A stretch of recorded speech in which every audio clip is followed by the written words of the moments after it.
রথযাত্রার দিন কাছে। তাই রানী রাজাকে বললে, চলো রথ দেখতে যাই। রাজা বললে, আচ্ছা। ঘোড়াশাল থেকে ঘোড়া বেরোলো, হাতিশাল থেকে হাতি, ময়ূরপঙ্খী যায় সারে সারে, আর বল্লম হাতে সারে সারে সিপাই শান্ত্রী দাস দাসী দলে দলে পিছে পিছে চলল। কেবল বাকি রইল একজন, রাজবাড়ির ঝাঁটার কাঠি কুড়িয়ে আনা তার কাজ। সর্দার এসে দয়া করে তাকে বললে, ওরে তুই যাবি তো আয়।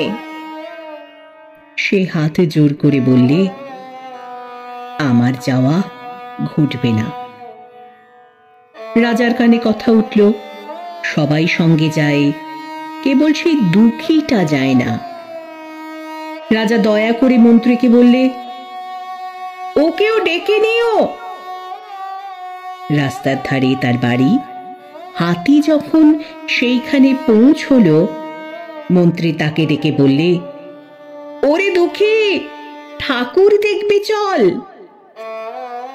সে হাত জোর করে বলল, কত চলবো, ঠাকুরের দুয়ার পর্যন্ত পৌঁছই এমন সাধ্য কি আমার আছে? মন্ত্রী বললে, ভয় কি রে, রাজার সঙ্গে চলবি।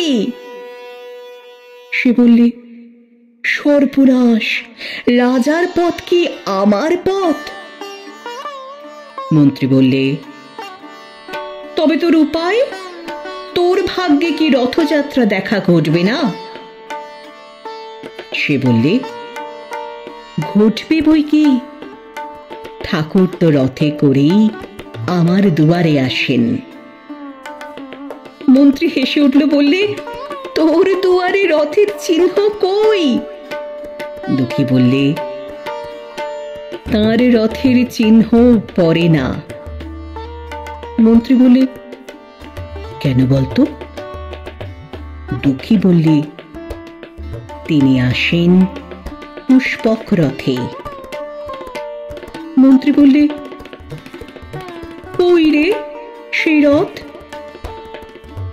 দুঃখী দেখিয়ে দিলে, তার দুয়ারের দুই পাশে দুটি সূর্যমুখী ফুটে আছে।